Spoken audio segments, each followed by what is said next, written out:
Friends, welcome to Vamja education. આપણે આજે જોવાના છીએ ધોરણ 8 વિષય વિજ્ઞાનનું પ્રકરણ નંબર છે 13મો, પાઠ 13મો, જેમનું નામ છે પ્રકાશ, અને પ્રકાશને આપણે ઇંગ્લિશમાં કહીએ છીએ લાઇટ. તો જોઈએ આપણે પ્રકાશ ચેપ્ટર, પ્રકાશ પાઠ, બરોબર, કે આપણે પ્રકાશ છે.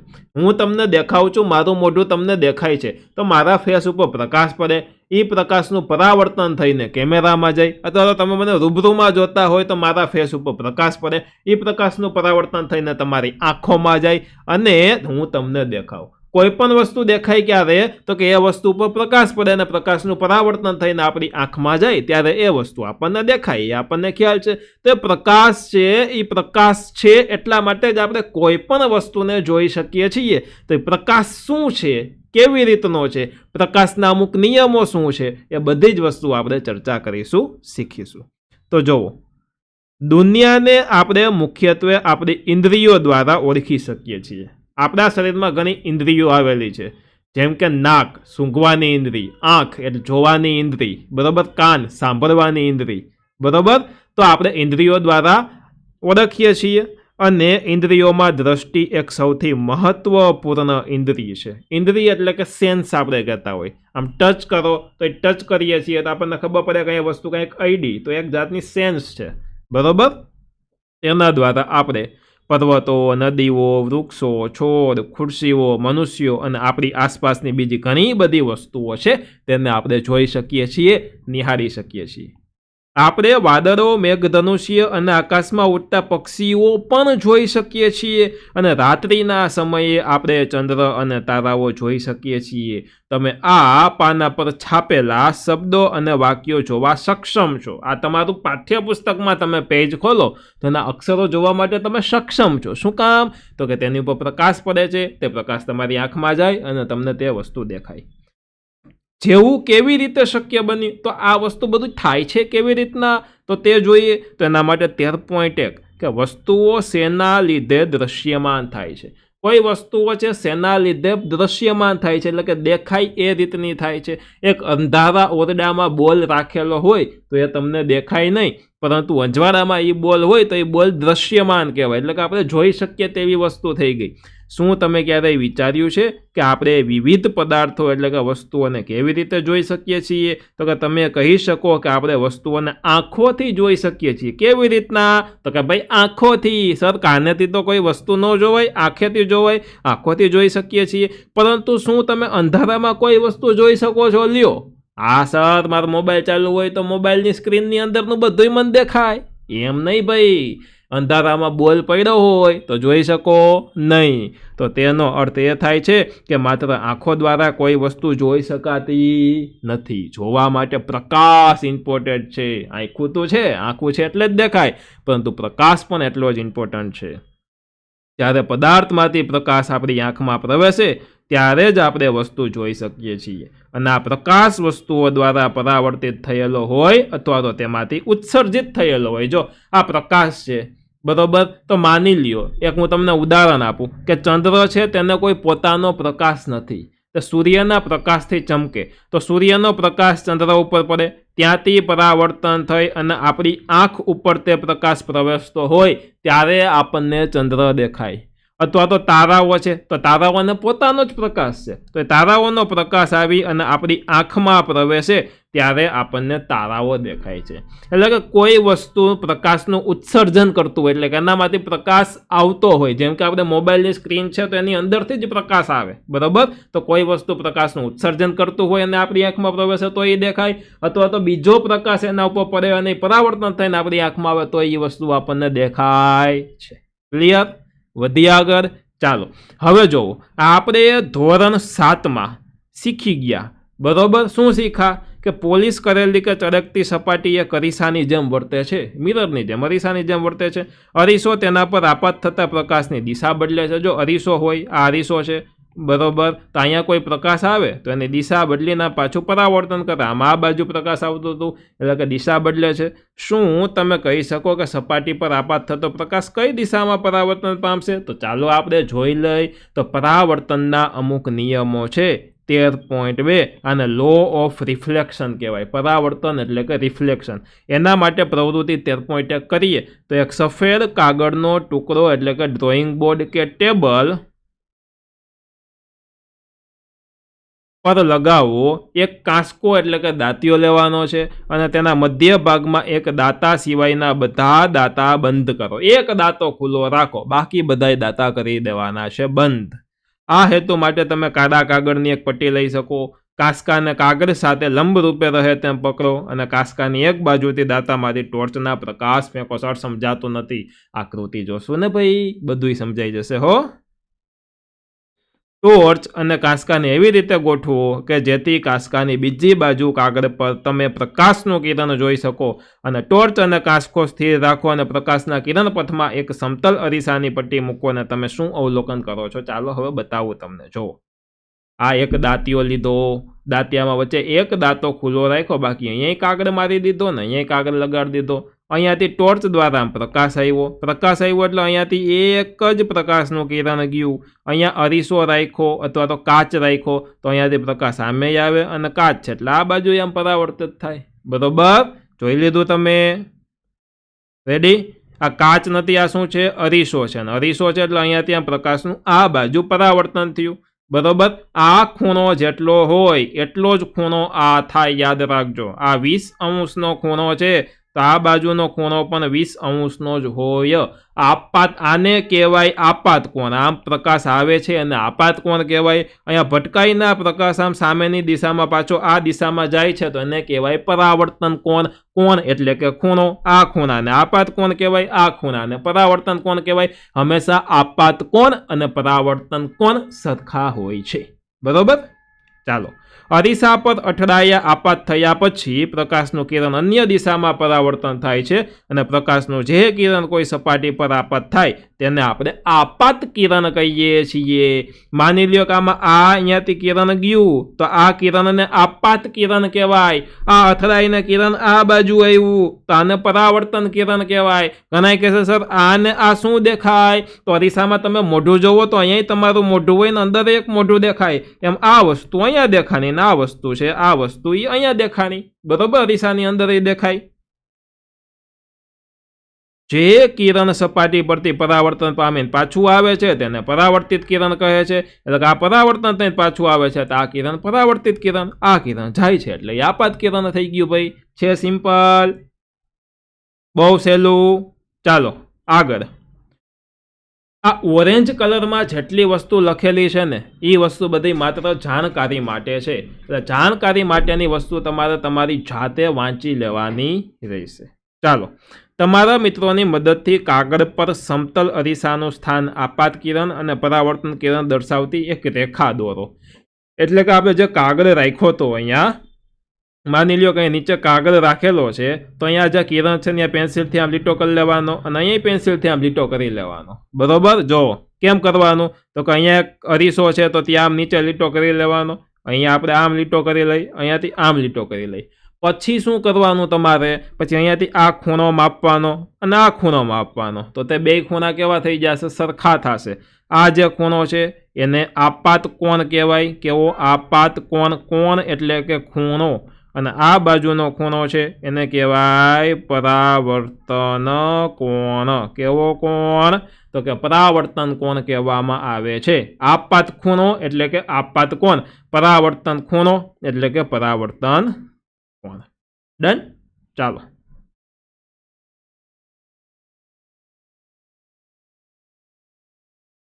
અરીસો અને કાંસકો દૂર કરો. જે બિંદુએ આપાત કિરણ અરીસાને અથડાય છે ત્યાં અરીસો દર્શાવતી રેખા સાથે 90 અંશનો કોણ બનાવતી રેખા દોરો અને આ રેખા એ પરાવર્તક સપાટીના બિંદુ પાસે દોરેલો લંબ કહેવાય. જો આવી રીતની બે રેખા હતી. આ તો અરીસો જ્યાં હોય ત્યાં પાછળની સપાટીમાં આવી રીતના લીટા કરી દેવાના અને આને એટલે કહેવાય અરીસો. અરીસાની એક નિશાની છે.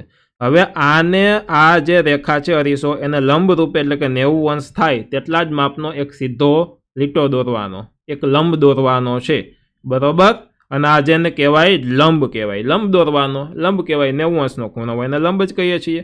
આપાત કિરણ વચ્ચેના કોણને આપાત કોણ કહે છે અને લંબ અને પરાવર્તન કિરણ વચ્ચેના કોણને પરાવર્તન કોણ કહે છે. જુઓ આ ટાઈપની વસ્તુ આમાં બની ગઈ, બરોબર। તો આ બાજુની સાઈડ અહીંયા જે આ ખૂણો બને એને આપાત કોણ કહેવાય, અહીંયા જે ખૂણો બને એને પરાવર્તન કહેવાય। લંબ સાથે તમે માપી શકો, બરોબર। અને આ ખૂણો હોય એ પણ સરખા જ હોય છે, બરોબર।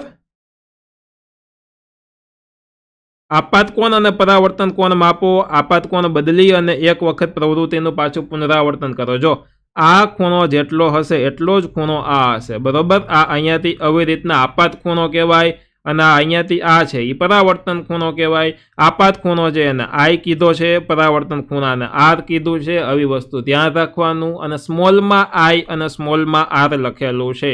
આવી વિજ્ઞાનમાં તમારે ખાસ આવી બધી વસ્તુ ધ્યાન હવે રાખવાની છે। અને આને શું કહેવાય તો કે આપાત બિંદુએ દોરેલો લંબ છે। અહીંયાથી આ 90 અંશનો ખૂણો બનાવે છે। કેટલા અંશનો તો કે 90 અંશનો ખૂણો બનાવે છે, 90 ડિગ્રી, એટલે કે 90 અંશનો ખૂણો। ડન, ઓકે, વધીએ આગળ। ચાલો હવે માની લ્યો કે અહીંયા અલગ અલગ આપણે કોષ્ટક પૂરું કરવું છે। તો માની લ્યો કે આપાત કોણ 30નો છે, 30 અંશ, અંશ એટલે ઉપર મીંડું કર્યું, તો પરાવર્તન કોણ કેટલો હોય, 30નો હોય।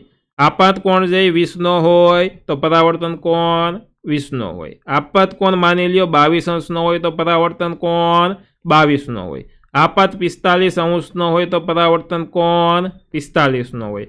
આપાત 35 અંશનો હોય તો પરાવર્તન કોણ કેટલો હોય, 35 અંશનો હોય। ટૂંકમાં કહેવાનો અર્થ એ કે જેટલો આપાત કોણ એટલો જ પરાવર્તન કોણ, જેટલો આપાત કોણ એટલો જ પરાવર્તન કોણ। બીજી વસ્તુ શીખવાની એ હતી કે આપાત કોણને આપણે આઈ કહીએ છીએ, પરાવર્તનને આપણે આર કહીએ છીએ। આગળ આ નિશાની છે તે ખૂણાની નિશાની દર્શાવેલી છે, એટલે કે ખૂણો આઈ એટલે કે આપાત કોણ, ખૂણો આર એટલે કે પરાવર્તન કોણ।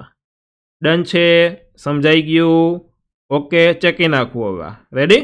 ચાલો જુઓ, તમે આપાત કોણ અને પરાવર્તન કોણ વચ્ચે કોઈ સંબંધ જુઓ છો ખરા? તો કે હા, સરખું જ છે। શું તેઓ લગભગ સમાન છે? લગભગ નહીં, 100% સમાન છે। જો પ્રયોગ ચોકસાઈપૂર્વક કરવામાં આવે તો આપાત કોણ અને પરાવર્તન કોણ હંમેશા સમાન જોવા મળે છે।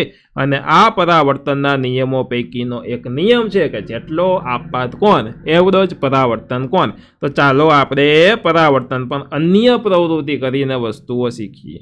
બુઝો ભાઈ, હું અરીસા પર લંબ રૂપે પ્રકાશ ફેંકું તો શું થશે? કે અરીસો છે, લંબ રૂપે એટલે એક્ઝેક્ટ આમ સીધો પ્રકાશ જવા દઉં તો એક ખૂણો જ ન હોય તો આ એક્ઝેક્ટ સીધો પ્રકાશ જવા દો તો એક્ઝેક્ટ સીધું જ આ પરાવર્તન થાય પ્રકાશનું।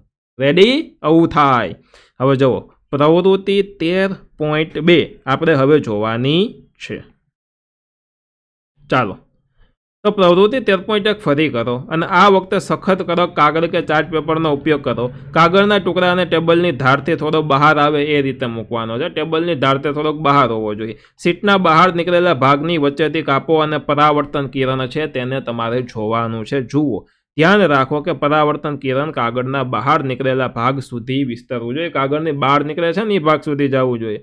કાગળના બહાર નીકળેલા ભાગને વાળો કે જેનાથી પરાવર્તન કિરણ દેખાય છે। શું હજુ પણ તમે પરાવર્તન કિરણ જોઈ શકો છો? કાગળને ફરીથી મૂળ સ્થિતિમાં રાખો। સર, આટલું ઝડપથી કેમ વાંચો છો? તો કે મને આકૃતિ જોશું એટલે સમજાશે, બાકી બધું ઉપરથી જશે, કારણ કે આકૃતિ જોઈને સમજવાની વસ્તુ હોય। પાછો લાવો, ફરીથી પરાવર્તન કિરણ જોઈ શકો છો? તમે શું અનુમાન કરો છો? ચાલો જોઈએ હવે શું હતું। જો પહેલો જે પ્રયોગ કર્યો એ જ રીતનો પ્રયોગ આમાં કરવાનો છે, બરોબર। પરંતુ અહીંયા ટોર્ચ તમે રાખો છો તો અહીંયાથી પ્રકાશ જાય છે અને આવી રીતના ગયું। માની લ્યો કે આ કાગળનો ભાગ ઉપરની બાજુ આવી જાય તો શું આ પ્રકાશ આમાંથી પસાર થાય, દેખાય? તો કે ન દેખાય, બરોબર। એ જ એક વસ્તુ છે। પછી બીજી વસ્તુ એક એ છે કે માની લ્યો કે અહીંયા ને અહીંયા આપણે ટોર્ચ રાખેલી છે તો અહીંયા આ આપાત ખૂણો થયો, આ પરાવર્તન થયું। હવે અહીંયાથી આપણે કાગળ તોડી નાખ્યો। હવે આ કાગળના ભાગને આમ નીચેની બાજુ વાળી દઈએ, જો આમાં વાળ્યો છે એમ, તો જેટલો ટેબલની સપાટી છે ત્યાં જ જાય। તો એનો અર્થ એવો કે આ આમ સીધો જ પ્રકાશ જશે। આપણે આ કાગળ વાળી દીધો છે તો આ જે પ્રકાશ છે એ કંઈ વળી ન જાય। આપણે કાગળ વાળ્યો છે, પ્રકાશને આપણે વાળી શકતા નથી। અહીંયાથી આવી રીતના આમ પ્રકાશ ગયો, પછી અહીંયાથી આપણે આમ નીચે વાળવો છે એમને એમ કંઈ કર્યા વગર તો એ વળી જતો નથી, બરોબર। એ જ આ પ્રયોગ છે। જ્યારે સમગ્ર કાગળ પર ટેબલ ફેલાયેલો હોય છે ત્યારે તે એક જ સમતલ રજૂ કરે। શું આમ એક જ સમતલ રજૂ કરે છે? કાગળને વાળી દીધો તો તો આ પ્રકાશ તો આમ સીધો જ જાય, વાળી દીધો તો આને ભેગો કંઈ આમ નીચો પ્રકાશ જાય નહીં, બરોબર. અને આપાત કિરણ આપાત બિંદુએ દોરેલો લંબ અને પરાવર્તન કિરણ આ બધા એક જ સમતલમાં એટલે કે સીધી બાજુએ હોય છે, એક જ સમતલમાં હોય છે. જ્યારે તમે કાગળ વાળો ત્યારે આપાત કિરણ અને લંબમાં રહેલો છે તે સમતલ કરતાં અલગ સમતલ બની જાય. શું થાય? આમ કાગળને વાળવામાં આવે તો આ સીધું એટલે સમતલ, સીધું ન થાય, જો આમ અહીંયાથી આમ સીધું ન થાય, અહીંયાથી આમ વળી જાય છે, બરોબર. એટલે અલગ સમતલ બનાવે છે. પછી તમને પરાવર્તન કિરણ દેખાતું નથી તો તે સૂચવે છે, તે શું સૂચવે છે?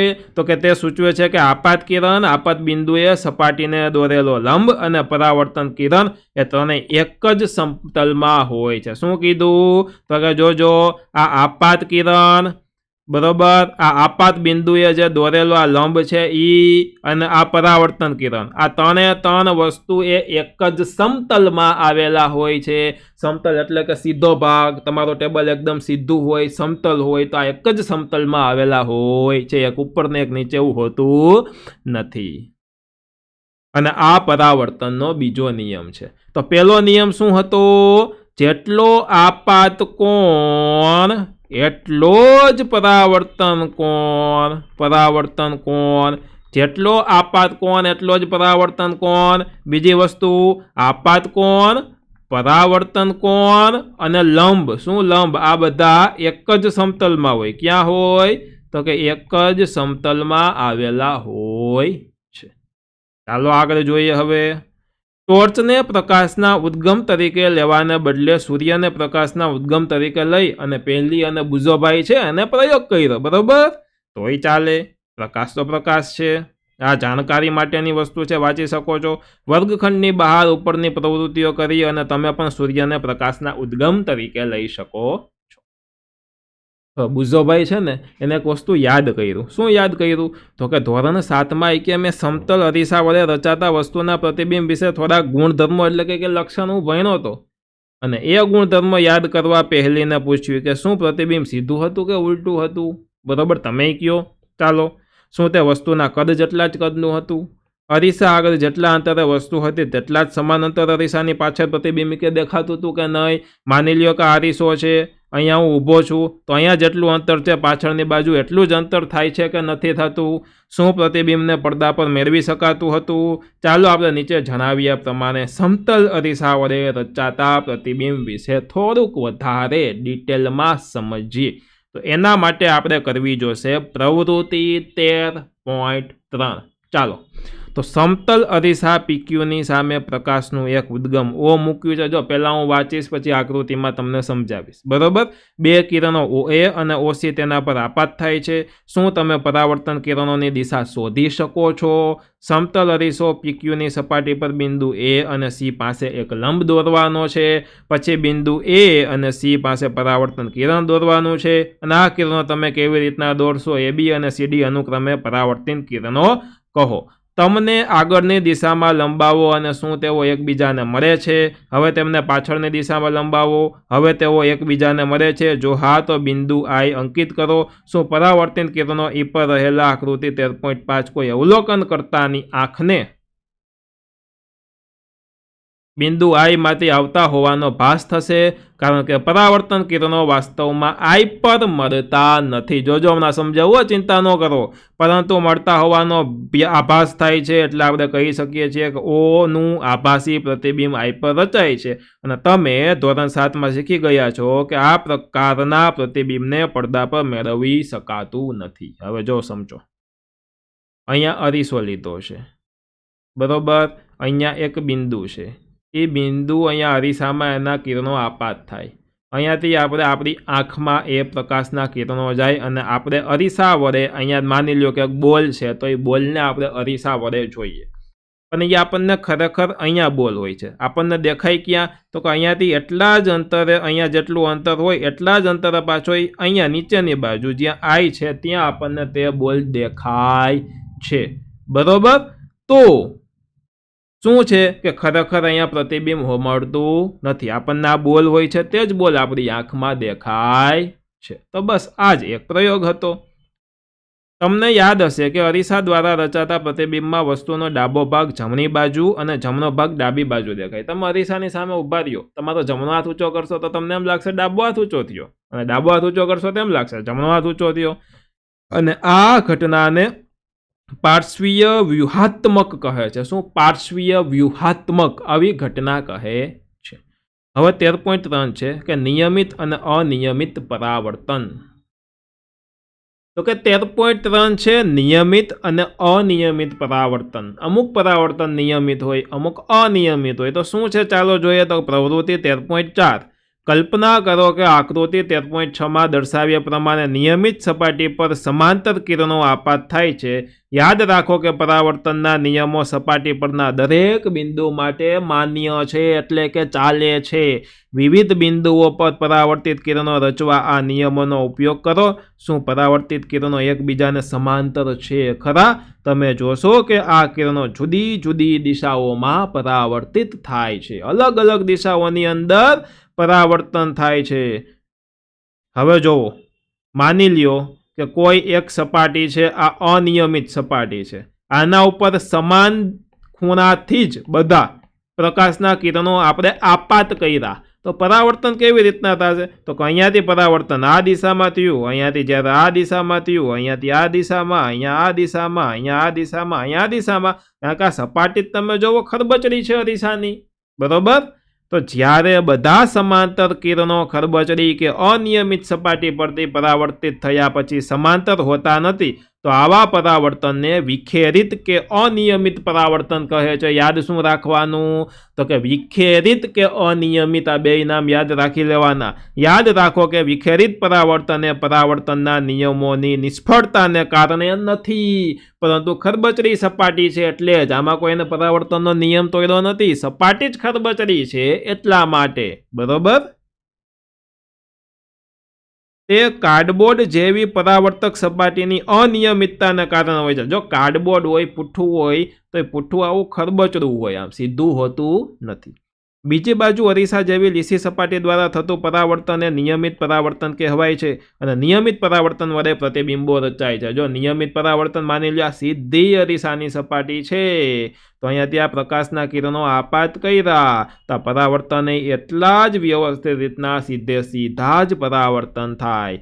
અહીંયા જેટલો ખૂણો હોય, અહીંયા જેટલો હોય, અહીંયા જેટલો હોય, અહીંયા જેટલો હોય, અહીંયા જેટલો હોય, ને અહીંયા એટલો જ ખૂણો હોય, અને આવું પરાવર્તન હોય એને નિયમિત પરાવર્તન કહેવામાં આવે છે.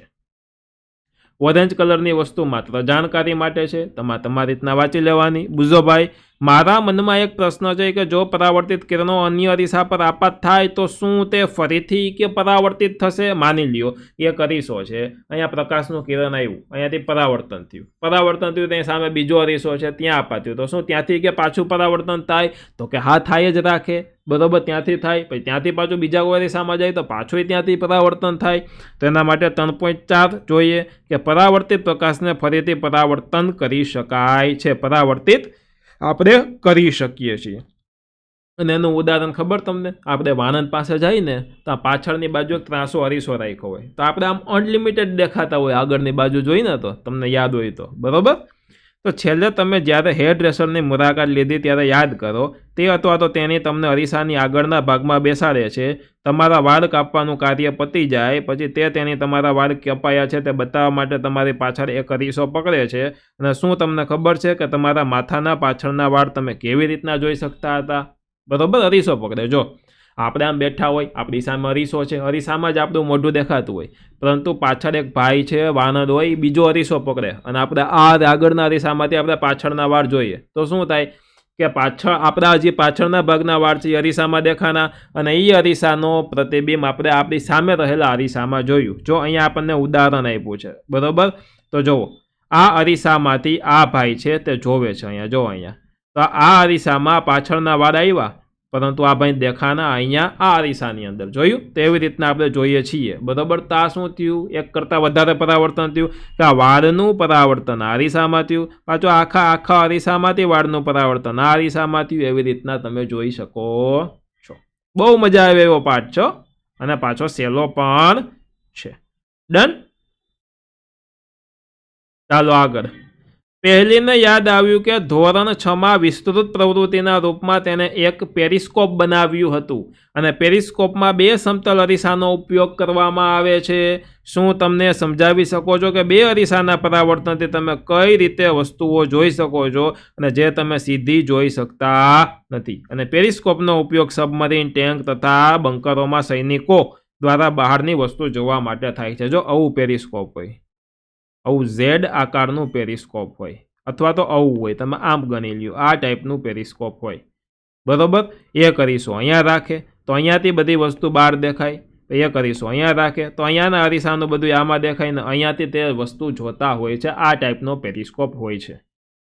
હવે આવે છે 13.5 ગુણક પ્રતિબિંબો. ગુણક પ્રતિબિંબો એટલે કે મલ્ટિપલ ઇમેજ, એક કરતાં વધારે ઇમેજો હોય છે તે. તો જુઓ, સમતલ અરીસો વસ્તુનું એક જ પ્રતિબિંબ રચે, એક જ રચે, બરોબર. તેનાથી તમે માહિતગાર છો. પરંતુ જો 2 સમતલ અરીસા એક સાથે લ્યો અને બેયનું સંયોજન થાય તો આ સમતલ અરીસાનું પ્રતિબિંબ આમાં જાય, પાછું એનું આમાં જાય, પાછું આનું એમાં જાય, પાછું આનું એમાં જાય, એવી રીતના જાય રાખે અનલિમિટેડ પ્રતિબિંબ થઈ જાય, બરોબર. જો 2 સમતલ અરીસાઓનું સંયોજન ઉપયોગમાં લઈ શકો છો તો શું થશે ચાલો આપણે જોઈએ. તો જુઓ અહીંયા તમે આ આકૃતિ તો આપણે જોઈ લીધી, બરોબર. તો એના માટેની પ્રવૃત્તિ 13.5 કરીએ એટલે આપણને સમજાઈ જશે કે 2 સમતલ અરીસા લેવાના છે, તેની ધાર એકબીજાને સ્પર્શે એમ એકબીજા સાથે 90 અંશનો, જો આવી રીતના 90 અંશનો, આ આડો અને આ ઊભો આમ 90 અંશનો રાખવાનો. અહીંયા તમે જોઈ શકો છો આમ અને આમ, બરોબર. તે રીતે ગોઠવો.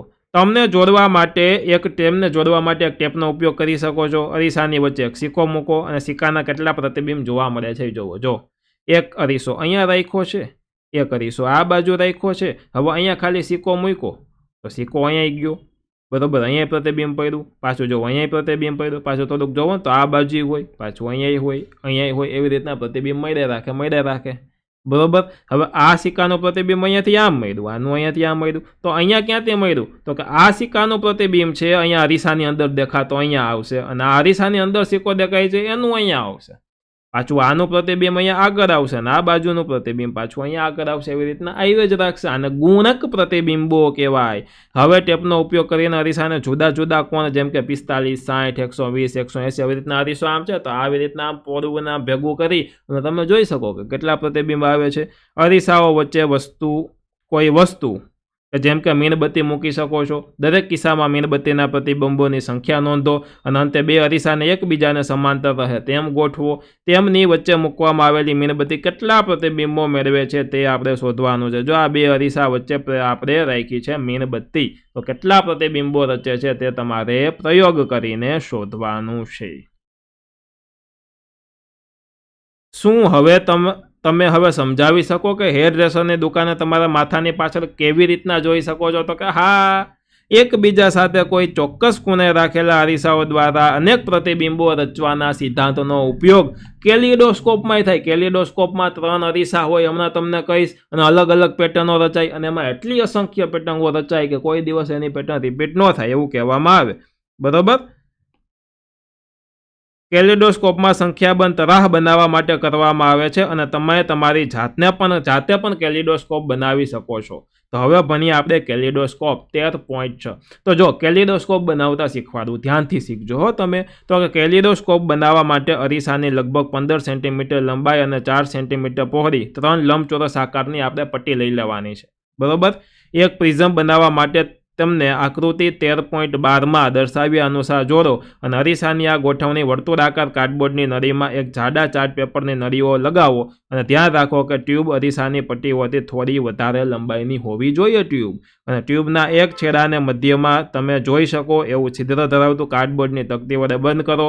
તકતીને ટકાઉ બનાવવા માટે નીચે પારદર્શક પ્લાસ્ટિકનું લગાડો. જો આવી રીતની એક અહીંયા કાચ રાખ્યો, એક અહીંયા ને એક અહીંયા, આવી રીતના 3 રાખવાના છે.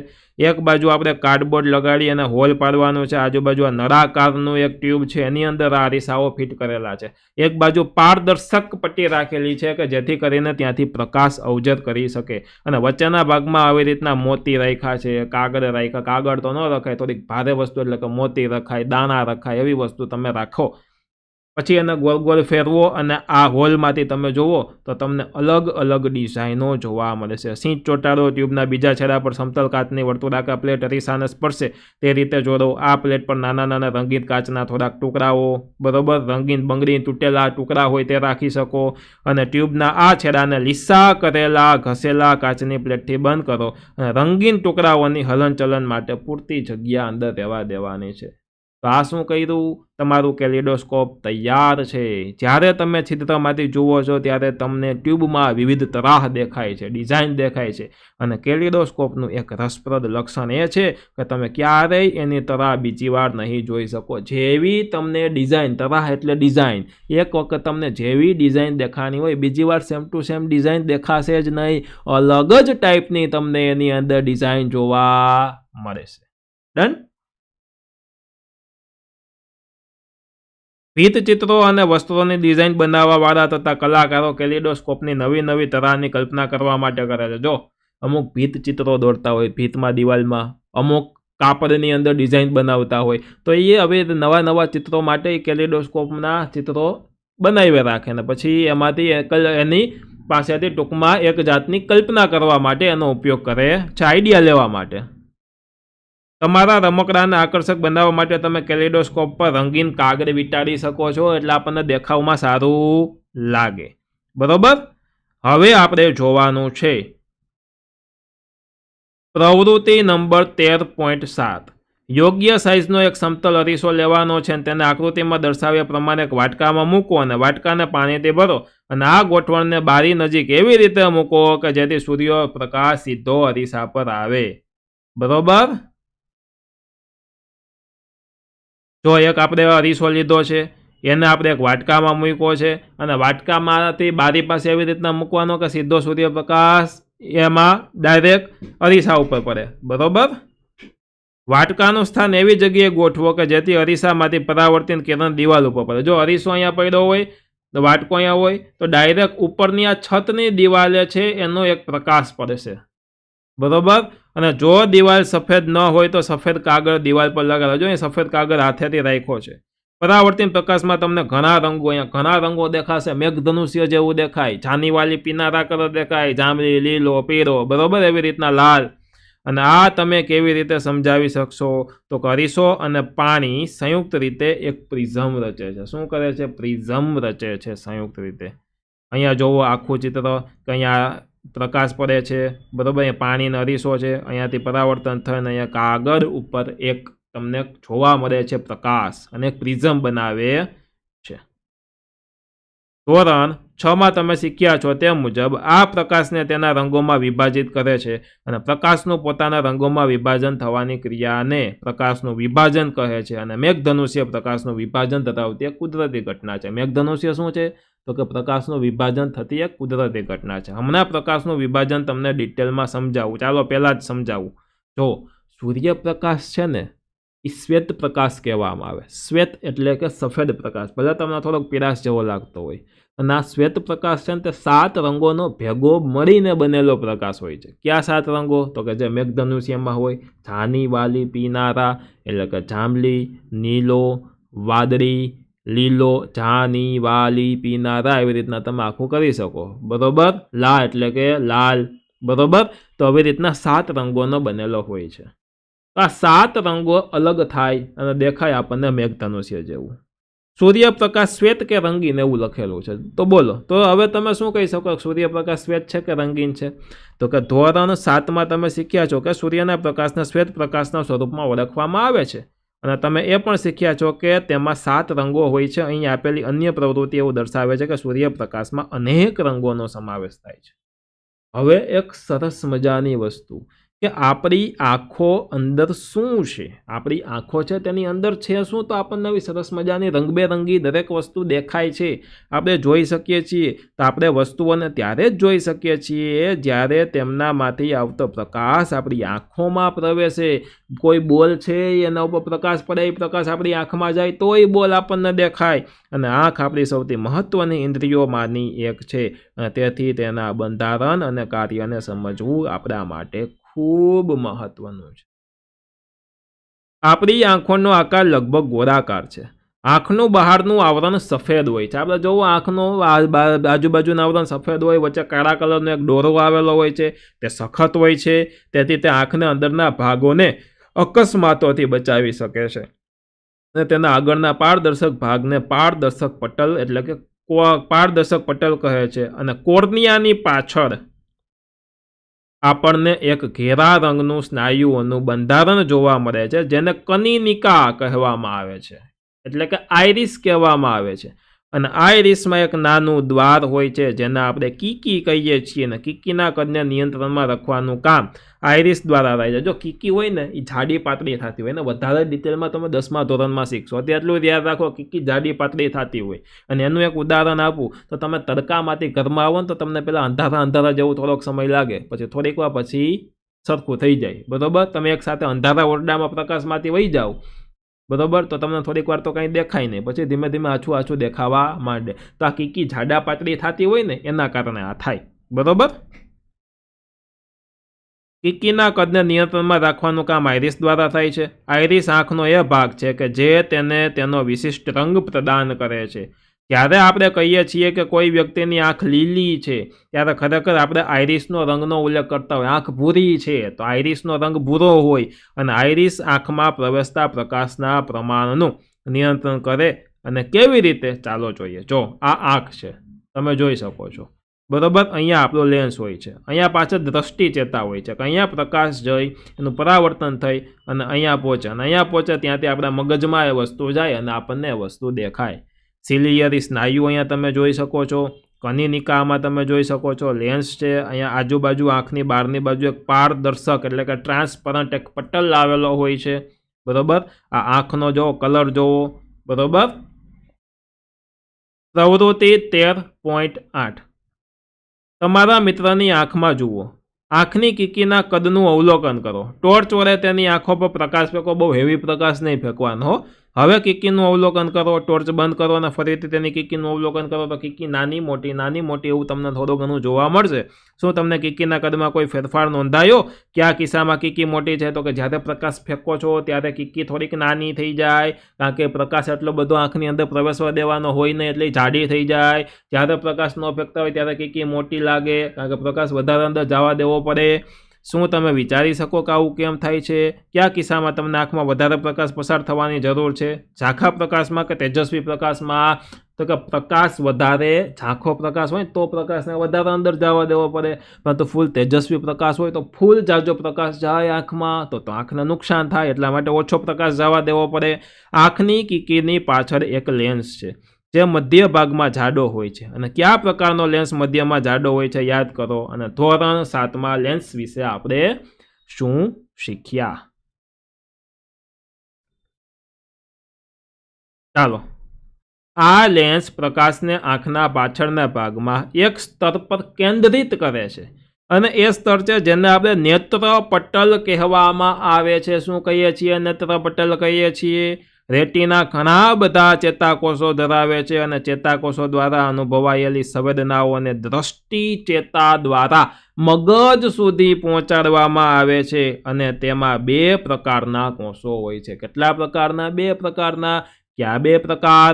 પહેલો પ્રકાર શંકુ કોષો, બીજો પ્રકાર સળી કોષો. શંકુ કોષો એટલે કે જે તીવ્ર પ્રકાશ પ્રત્યે સંવેદનશીલ હોય તે. સળી કોષો એટલે કે ઝાંખા મંદ પ્રકાશ પ્રત્યે સંવેદનશીલ હોય. સંવેદનશીલ એટલે કે તેને અનુભવી શકતા હોય તે. શંકુ કોષો રંગ પારખે છે. દ્રષ્ટિ ચેતા અને નેત્રપટલ જોડાણ પાસે કોઈ સંવેદનાત્મક કોષ હોતા નથી. શંકુ કોષો હોય ને, રંગ કેવો છે એ પારખે છે, જાણી લે છે. તેથી તે જગ્યા પાસે કોઈ દ્રષ્ટિ હોતી નથી, જેને આપણે અંધબિંદુ કહીએ છીએ. અને તેનું અસ્તિત્વ નીચે મુજબ દર્શાવી શકાય. હવે છે આપણી પ્રવૃત્તિ 13.9. તો કે કોઈ કાગળની સીટ પર એક ગોળ ચિહ્ન અને એક ક્રોસ એટલે કે ચોકડીનું ચિહ્ન બનાવો. જોવો અહીંયા કાગળ છે, એકમાં આપણે ગોળ લઈ કર્યું, એકમાં આવી રીતના ચોકડી મારી છે, આવું ચિહ્ન બનાવેલું છે. ગોળ ચિહ્ન એ ક્રોસની જમણી બાજુએ હોવું જોઈએ. ગોળ હંમેશા જમણી બાજુ, ચોકડી હંમેશા ડાબી બાજુ હોવું જોઈએ. અને બંને ચિહ્નોની વચ્ચે 6 થી 8 સેન્ટીમીટરનું અંતર હોવું જ જોઈએ. કાગળની સીટને આંખની ભૂજા હાથ જેટલા અંતરે પકડો, એટલે કે આપણો હાથ છે એટલા અંતરે કાગળને તમારે રાખવાનો છે. તમારી ડાબી આંખને બંધ કરો અને ક્રોસને સતત જોતા રહો. પછી પોતાની આંખને ક્રોસ પરથી સ્થિર રાખતા રાખતા સીટને ધીમે ધીમે પોતાની તરફ લાવો. તમને શું જોવા મળે છે? શું તે ગોળ ચિહ્ન સીટથી થોડેક દૂર અંતરે અદૃશ્ય થઈ જશે? અને હવે તમારી જમણી આંખ બંધ કરો અને હવે ગોળ ચિહ્નને જોતા જોતા ઉપરની પ્રવૃત્તિનું પાછું પુનરાવર્તન કરો. શું આ વખતે ક્રોસ ચિહ્ન અદૃશ્ય થઈ જાય છે? ક્રોસ અથવા તો ગોળ ચિહ્નનું અદૃશ્ય થવું એ દર્શાવે છે કે રેટિના પર કોઈ એક એવું બિંદુ છે કે જ્યારે તમે તેના પર પ્રકાશ પડે છે ત્યારે તેનો સંદેશો મગજને પહોંચાડી શકતું નથી. જો તમે સૌથી પહેલાં ક્રોસ ઉપર જોયા રાખો, આગળ પાછળ તમે એક આગળને કરો તો એક વસ્તુ ગાયબ થઈ જશે. પછી બીજા ઉપર જોયા રાખો, પછી આગળ પાછળ કરો તો બીજી વસ્તુ ગાયબ થઈ જશે. તો આપણી અંદર એક એવું બિંદુ છે કે જેનો એ વસ્તુ છે એ આપણા મગજ સુધી પહોંચાડી શકતું નથી. બરાબર? તો આને આપણે કેવું બિંદુ કીધું હતું? આગળ જોયું હતું તો કે જેને આપણે અંધ બિંદુ કીધું. નેત્રપટલ પર બનેલા પ્રતિબિંબની છાપ વસ્તુને ખસેડી લીધા પછી તરત જ અદૃશ્ય થઈ જતી નથી. જો આપણા નેત્રપટલમાં કોઈ છાપ પડી હોય તો તરત જ અદૃશ્ય ન થઈ જાય. તે લગભગ 1/16 એટલે કે 1 સેકન્ડના 16મા ભાગ સુધી ચાલુ રહે છે. અને આથી જો આંખ પર પ્રતિ સેકન્ડ 16 કે તેથી વધારે દર પર કોઈ ગતિશીલ વસ્તુના સ્થિર પ્રતિબિંબ બને તો આંખને તે વસ્તુ ગતિમાં હોય તેવું લાગે છે. જો 1 સેકન્ડમાં 16 કે તેથી વધુ વખત એને વસ્તુ રિપીટ થાય તો આપણને ગતિમાં છે તેવું લાગે. આપણે વિડીયો તમે જોવો છો તો આ વિડીયો શું છે તો કે અલગ અલગ ફોટાઓ ભેગા થઈને બનેલા છે, પરંતુ 1 સેકન્ડમાં તમને 16થી વધારે ફોટા દેખાય એટલે તમને આ વસ્તુ ગતિ કરતી હોય. મારો હાથ હલતો હોય, જો હાથ હલે છે તેવું લાગે છે. તો એક ફોટો આમ હોય, એક આમ હોય, એક આમ હોય, એક આમ હોય, એક આમ હોય, એટલે હાથ અહીંયાથી અહીંયા હલે છે તેવું આપણને લાગે છે. પ્રવૃત્તિ 13.10 6 થી 8 સેન્ટીમીટર બાજુવાળો કાર્ડબોર્ડનો એક ચોરસ ટુકડો લેવાનો છે. આકૃતિ 13.16માં દર્શાવ્યા પ્રમાણે તેમાં 2 છિદ્રો કરો. તે બંને છિદ્રોમાં એક દોરી પોરવો. કાર્ડબોર્ડની એક બાજુ પર એક પાંજરું અને બીજી બાજુ પર એક પક્ષી દોરો અથવા તો તેમના ચિત્રો ચોંટાડો. દોરીને વડ ચડાવીને કાર્ડને ઝડપથી ફેરવો. શું તમને પક્ષી પાંજરાની અંદર દેખાય છે ખરા? ટ્રાય કરવાની છે. જો એકમાં પાંજરું દોર્યું, એકમાં પક્ષી દોર્યું અને એકમાં પાંજરાની અંદર પક્ષી હોય એવું દોર્યું. અને ઝડપથી તમે ફેરવો તો તમને એવું લાગશે કે પક્ષી આ પાંજરાની અંદર છે. જુઓ દોર્યું છે 2. જો એક ટૂંકમાં આ એક કાગળ છે, એક સાઈડ પાંજરું દોર્યું છે, બીજી બાજુ પક્ષી દોર્યું છે. પછી આને આવી રીતના આપણે ખેંચવાની ચકડી આવતી, એવી રીતના આનામાં ગોળ ગોળ ફેરવવામાં આવે તો આપણને એવું જ લાગે કે પક્ષીને પાંજરું, આ પક્ષી છે પાંજરાની અંદર છે. બે ભેગું આપણને લાગે, આ ટાઈપનું કંઈક લાગે. આપણે જે ચલચિત્ર જોઈએ છીએ એટલે કે જે વિડીયો જોઈએ છીએ તે હકીકતમાં યોગ્ય ક્રમમાં ગોઠવેલા અનેકવિધ ચિત્રો એટલે કે ફોટા જ છે અને તેમને આંખોની સામે લગભગ 24 ચિત્રો પ્રતિ સેકન્ડ કાઉન્સમાં 16 ચિત્રો પ્રતિ સેકન્ડના દરથી વધારેના દરથી ચલાવવામાં આવે છે. તેથી આપણે ચલચિત્ર જોઈએ છીએ. આપણે પિક્ચર આખું જોઈએ તો તમે વિચાર કરો કે અલગ અલગ ફોટા જ છે, પરંતુ 1 સેકન્ડમાં આપણી સામે 24 કે તેથી વધારે ફોટા પસાર થઈ. જો કે 16 કે તેથી વધારે ફોટા પસાર થાય તો વિડીયો લાગે, પરંતુ આપણા જે પિક્ચર હોય 24થી વધારે એની અંદર પસાર થતા હોય 1 સેકન્ડમાં. બરાબર? અત્યારે તમે આ વિડીયો જોવો છો તો આની અંદર 1 સેકન્ડમાં તમારી સામે 60 ફોટા બરાબર આમ પસાર થઈ જાય. એટલે એવી સરસ મજાની ક્વોલિટી છે. બરાબર? એને કહેવામાં આવે 60 FPS, એટલે કે 1 સેકન્ડમાં 60 ફોટા બરાબર પડે. બરાબર? અને એવી રીતના વિડીયો બને. તો આમાં સેટિંગ કર્યું હોય મેં કે 60 FPSમાં વિડીયો બનાવવો છે, અમુક 30 FPSના વિડીયો હોય છે. બરાબર? આંખોને બહારની વસ્તુઓના પ્રવેશથી સુરક્ષા આપવા માટે કુદરતે પોપચા પ્રદાન કર્યા છે અને પોપચા બંધ થઈને બિનજરૂરી પ્રકાશને આંખોમાં પ્રવેશ રોકે છે. કોકના ઝડપથી તમે પ્રકાશ પડતા આંખ આપણે બંધ કરી દઈએ. બરાબર? શું કામ? તો કે ઉપર પોપચા આપ્યા છે કે આપણે આપણી આંખનું રક્ષણ કરી શકીએ. આંખ એક એવું અદ્ભુત સાધન છે કે જે દૂરની વસ્તુઓને તેમજ નજીકની વસ્તુઓને સ્પષ્ટ રીતે જોઈ શકે છે. ન્યૂનતમ અંતર કે તેના પર આંખ વસ્તુને સ્પષ્ટ જોઈ શકે તેને ઉંમર સાથે બદલાતું જાય છે. જો ઉંમર થાય તો દૂરનું ઓછું દેખાય, ઘણાને છાપું વાંચવામાં તકલીફ પડે. સામાન્ય આંખ દ્વારા સૌથી વધુ આરામદાયક રીતે વાંચવા માટેનું અંતર લગભગ 25 સેન્ટીમીટર છે. તમારી આંખથી 25 સેન્ટીમીટર તમે બુક રાખો તો તમને વ્યવસ્થિત રીતના વંચાય. સામાન્ય અંતર એટલું હોય છે, પરંતુ જેમ જેમ ઉંમર થાય તેમ તેમ નજીકનું વાંચવામાં તકલીફ પડતી જાય. કોઈ વ્યક્તિ નજીકની વસ્તુઓને સ્પષ્ટ રીતે જોઈ શકે છે, જ્યારે દૂરની વસ્તુઓને સ્પષ્ટ રીતે જોઈ શકતી નથી, મારા જેવા, બરોબર? તો ચશ્મા પહેરવા પડે. તો બીજી બાજુ અમુક વ્યક્તિ એવી હોય જેવા મોટી ઉંમરના પ્રોબ્લેમ વધારે હોય કે જે નજીકની વસ્તુ સ્પષ્ટ નથી જોઈ શકતા, પરંતુ દૂરનું સ્પષ્ટ જોઈ શકે છે, બરોબર? યોગ્ય સુધારાત્મક લેન્સનો ઉપયોગ કરીને આંખોની આવી ખામીને નિવારક કરી શકાય. જો આ આગળ મેં શું કરી દીધું, લેન્સ મૂક્યો, લેન્સ એટલે કે કાચ મૂક્યો, બરોબર? એટલે આ ખામીને નિવારણ કરી. ક્યારેક મોટે ભાગે મોટી ઉંમરની દ્રષ્ટિને ધૂંધળી એટલે કે ઝાંખી આંખ થઈ જાય, આપણે એમ કહીએ કે મોતિયો આવી ગયો, અને તે આંખોના લેન્સના ધૂંધળા બની જવાને લીધે થાય છે. અને આવું થાય ત્યારે કહેવાય છે કે આંખોમાં મોતિયો આવી ગયો છે. ત્યારે જે લેન્સ હોય એને ચેન્જ કરવો પડે, બદલાવવો પડે, અને તેના કારણે દ્રષ્ટિ નબળી થઈ જાય છે, જે ક્યારેક અત્યંત ગંભીર રૂપ લઈ લે છે. અને આ ખામીનો ઈલાજ શક્ય છે. અપારદર્શક લેન્સને દૂર કરી અને નવો કૃત્રિમ લેન્સ દાખલ કરવામાં, આપણી અંદર રહેલો અપારદર્શક લેન્સ એને દૂર કરી અને નવો કૃત્રિમ એટલે કે આપણે બનાવેલો નવો લેન્સ દાખલ કરવામાં આવે. અને આધુનિક ટેકનોલોજીએ આ પ્રક્રિયાને વધારે સરળ અને એકદમ સુરક્ષિત બનાવી દીધી છે. હવે આપણી પાસે સરસ મજાની આપણી આંખ તો છે, તો આપણે આપણી આંખની દેખભાળ કરવી જોઈએ, સાર સંભાળ રાખવી જોઈએ. તો આપણે આપણી આંખની દેખભાળ કેવી રીતના કરવી એ જોશું. 13.8 આંખોની દેખભાળ. તો કે તમે તમારી આંખોને ઉચિત દેખભાળ કરો એ જરૂરી છે. જો કોઈ તકલીફ હોય તો આંખના ડૉક્ટર પાસે જવું જ જોઈએ. આંખને તમારે ગંભીરતાથી લેવી જોઈએ અને આંખોની નિયમિત તપાસ કરાવો. જો સલાહ આપવામાં આવેલા હોય તો યોગ્ય ચશ્માનો તમે ઉપયોગ કરો. અને આંખો માટે બહુ જ ઓછો અને બહુ જ વધારે પ્રકાશ હાનિકારક છે. બહુ ઓછો પ્રકાશ એ હાનિકારક, બહુ વધારે પ્રકાશ એ હાનિકારક. અને અપૂરતા પ્રકાશના લીધે આંખો ખેંચાય છે અને માથાનો દુખાવો થાય છે. જ્યારે ઘણો વધારે પ્રકાશ, જેમ કે સૂર્યપ્રકાશ, ખૂબ શક્તિશાળી પ્રકાશ હોય તો શું થાય? તો કે બલ્બ કે એક લેસર ટોર્ચને નેત્ર પટલ રેટિનાને ઈજા પહોંચાડી શકે છે. સૂર્યપ્રકાશ હોય, બલ્બનો હોય, લેસર ટોર્ચનો હોય તો આપણી નેત્ર પટલ હોય તેને ઈજા પહોંચાડી શકે. ઉપર એક આ ઓરેન્જ કલરની વસ્તુ વહી ગઈ, તો આ જે ઓરેન્જ કલરની વસ્તુ વહી ગઈ એમાં બટરફ્લાય એટલે કે પતંગિયાની આંખો આપી છે, બરાબર? તે તમે સરસ રીતના વાંચી શકો છો. એ માત્ર જાણકારી માટેની વસ્તુ છે, બરાબર? હવે જુઓ, સૂર્ય કે તેજસ્વી પ્રકાશ તરફ સીધું ન જોવું. કોઈ દિવસ સૂર્ય કે તેજસ્વી પ્રકાશ ઉપર સીધું જોવાનું નથી. તમારી આંખોને ક્યારેય ચોડવી નહીં. એમ હાથેથી આમ ચોડતા હોય, કોઈ દિવસ હાથ ન અડાડો, કોઈ દિવસ ચોડવી નહીં.